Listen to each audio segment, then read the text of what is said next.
Bueno, entonces, ¿qué son los 12 factores Cloud Native?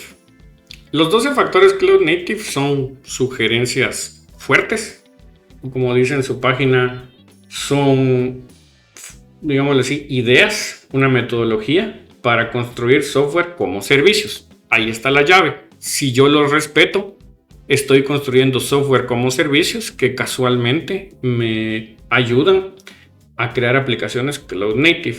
Formalmente hablando son de los 12 factores, de 12 Factor App, pero si se implementan correctamente, y por eso yo hago esa afirmación, ustedes ya tienen medio camino andado para implementar aplicaciones de tipo Cloud Native. Pueden encontrar más información en 12factor.net, pero voy a tratar de explicárselos a mi modo con algunos ejemplos puntuales. Los factores entonces son los siguientes como se ven acá en la pantalla, de este lado. Primero, nosotros debemos de entender que las aplicaciones son artefactos y este artefacto, el código fuente, es la base de todo. Para que este código funcione correctamente, debemos de tener un workflow definido y desde la misma base de código yo debería de irme a múltiples entornos. Segundo, yo debería tener una gestión de dependencias donde yo no necesite bibliotecas en la instalación de destino, sino que la aplicación sea autocontenida y ella misma lleve sus dependencias. Tercero, así como no debo de depender de dependencias en el sistema, no debo de depender de configuraciones específicas y lo que es más importante, si una configuración cambia de un entorno hacia otro, esa configuración debe de poder inyectarse desde afuera sin recompilar la aplicación, lo que se conoce como externalización de la configuración. 4. Toda aplicación eventualmente se comunica a servicios, buckets en S3, bases de datos, buses de comunicación.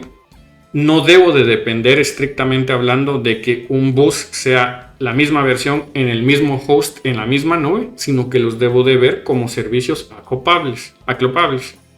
Todo bien que dependan de que sea MySQL, todo mal si dependen de que sea un MySQL que esté instalado en cierto directorio con ciertas configuraciones. Yo debo de poder acoplar el MySQL en Oracle Cloud, el MySQL en AWS, el MySQL en mi nube privada. 4. Yo ya debo de separar las fases de construcción de aplicaciones, de lanzamiento de aplicaciones y de ejecución. Para eso me puedo auxiliar de un servidor de integración continua y despliegue continuo. 5. 6. Las aplicaciones ya no deben de ser aplicaciones permanentes que yo deseo que nunca se caigan, sino que yo debo de abrazar el cambio. Como primer punto, las aplicaciones yo las debo de programar como procesos. No debo depender que la aplicación tenga un estado en memoria, en caché, en sesiones, por ejemplo, para que esa aplicación en sí misma yo pueda en cualquier momento matarla y que se levante correctamente. Entonces debo de diseñarla como procesos. 7. La asignación de puertos es importante. Tradicionalmente, tanto en Java como en .NET, nosotros tomábamos la aplicación y la colocábamos dentro de un servidor. Lo que proponen los 12 factors es que nosotros debemos de asignar puertos y que la aplicación dé lo mismo que corra en el puerto 8080, 8081, 8085. Para ello, seguramente adentro de la misma aplicación viene un entorno de ejecución. 8. Nosotros debemos de escalar horizontalmente. Lo que se debe de buscar es que como ya no tengo estado, da igual si el usuario cae a copia 1, copia 2, copia 3, esto escala y se reduce. Luego de esto también nos debe de garantizar la descartabilidad. Nuestro microservice chasis, el framework que utilicemos, debe de iniciar y caer de forma rápida y segura.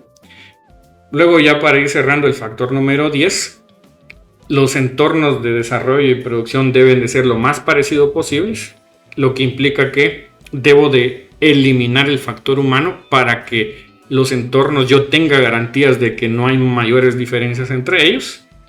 El factor número 11, los logs y eventualmente los datos de telemetría que se producen por múltiples copias son difíciles de analizar ahora que tenemos múltiples sistemas, entonces yo los debo descentralizar. Y por último, las operaciones administrativas como despliegues de esquemas de datos, migraciones de bases de datos, deben de ser idempotentes, lo que implica que por muchas veces que se ejecute un proceso como por ejemplo de migraciones de bases de datos, de creación de tablas para ponerlo en palabras simples, debo de tener siempre el mismo resultado. La primera vez se deben de crear, la segunda, tercera, cuarta, quinta vez debe de quedar el registro que ya se crearon las tablas, no necesito recrearlas.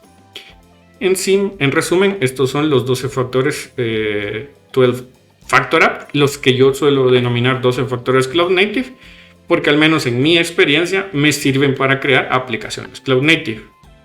Démosle nombre a todo esto. Número 1, el día de hoy y en un video posterior, si se quedan hasta el final, yo les voy a mostrar cómo gestionar código base. El elemento número 1 es que deben de tener un workflow bien definido, que tradicionalmente es, por ejemplo, Gitflow en equipos grandes o Trunkbase cuando son solo developers, que es lo más fácil.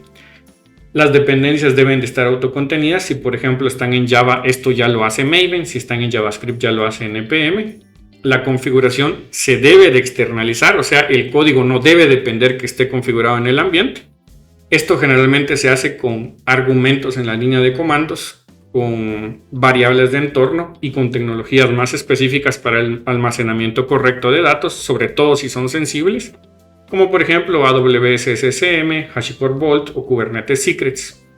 Los servicios de backend, las nubes postulan de que ustedes deben de depender de servicios cuando son complejos, como el caso de S3 o RDS, y debemos de aprovechar la existencia de pipelines de integración continua y servidores de integración continua para separar la liberación, ejecución y la construcción de nuestras aplicaciones. El demo que les voy a pasar está hecho con GitHub Actions. En el momento que entonces yo ya empiezo a pensar con las aplicaciones como procesos, mis microservice chasis deben de estar creados de tal forma que me permitan preservar el pensamiento de procesos. Unos que son bien populares en Java son Quarkus o Spring Boot, en JavaScript es Node.js. Y para que esto sea posible, adentro de ellos tienen una asignación de puertos, como en el caso de Vertex, que es el servidor web que utiliza Quarkus, como Kestrel, que es el servidor web que utiliza .NET, o Undertow en el Wildfly clásico. Y la concurrencia, existen tecnologías específicas para gestionar, automatizar la gestión de concurrencia. Tal es el caso de Lambda, por sí mismo es un servicio de gestión de servicios. Tengo, por ejemplo, Fargate, que es una forma de simplificar la gestión de S2 y contenedores. SS también está en la misma línea. O, por ejemplo, el Kubernetes clásico, que me permite gestionar la concurrencia de contenedores. Descartabilidad, tienen que arrancar rápido, tienen que morir rápido y no deben de depender del exterior. Hay tecnologías como Docker o, por ejemplo, funciones como Knative que me permiten hacer esto. Y para mantener una paridad entre certificación, staging y producción, paridad entre entornos, lo más seguro y lo más recomendable es quitar al humano y que todo esto quede definido en código y este código sirva como base para la creación de múltiples entornos, lo cual pueden lograr con tecnologías como Terraform, Pulumi, CloudFormation y Docker. Por ejemplo, si necesitan observabilidad, hay que reconocer que las cargas de trabajo van y vienen, nacen y mueren, pero constantemente debo de estar colectando su información, lo cual se hace con mecanismos propios como por ejemplo Service Monitors en Kubernetes con Kubeprometheus o con tecnologías más neutrales como OpenTelemetry y visores como Cloud8 Grafana. Y de nuevo, la idempotencia de mis servicios debe garantizarse con procesos administrativos como en el caso de Flywheel, lo mismo para Liquibase. En esencia, y yéndonos un poco más atrás, para lograr una implementación Cloud Native, en la opinión de Víctor, el 12 Factor App, los 12 factores Cloud Native como yo les llamo, son un camino hasta cierto punto obvio y me permiten preparar mis aplicaciones para que corran y autoescalen y sanen automáticamente y sean message driven dentro de las distintas plataformas y servicios de nube. Entonces, y ahorita podrían decirse, pero ya me perdí. ¿Cómo hago todo esto sin que me hackeen? ¿Y qué tiene que ver esto con DevSecOps? Hasta este punto yo les dije el problema. Aún no les he dicho cuál es el papel de DevSecOps. Si se quedan para el próximo video, entonces ya entramos en materia de cómo DevSecOps me ayuda a controlar toda esta locura. Entendiendo la locura como este montón de herramientas que entran en el ciclo de desarrollo de software, que es difícil de gestionar, hay que reconocerlo, pero con un ciclo de trabajo adecuado, pues puede que yo mejore la experiencia de desarrollo de software. Entonces, si llegaron hasta acá, los veo en el siguiente video.